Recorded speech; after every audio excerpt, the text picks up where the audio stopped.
حضرت عبداللہ بن عمر رضی اللہ تعالیٰ عنہ سے روایت ہے، رسول اللہ صلی اللہ علیہ وآلہ وسلم نے فرمایا، عصمت سرما آنکھوں میں لگانا اپنے اوپر لازمی کر لو، کیونکہ وہ نظروں کو تیز کرتا ہے اور پلکوں کے بال اگاتا ہے۔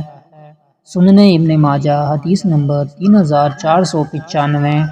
حضرت جابر رضی اللہ تعالیٰ عنہ سے روایت ہے، رسول اللہ صلی اللہ علیہ وآلہ وسلم نے فرمایا، سوتے وقت عصمت سرما آنکھوں میں لگانا ضروری سمجھ لو، کیونکہ وہ نظروں کو تیز کرتا اور پلکوں کے بال اگاتا ہے۔ سنن ابن ماجہ، حدیث نمبر 3496۔ حضرت عبداللہ بن عباس رضی اللہ تعالیٰ عنہ سے روایت ہے، رسول اللہ صلی اللہ علیہ وآلہ وسلم نے فرمایا، تمہارا بہترین سرما عصمت ہے، وہ نظروں کو تیز کرتا اور پلکوں کے بال اگاتا ہے۔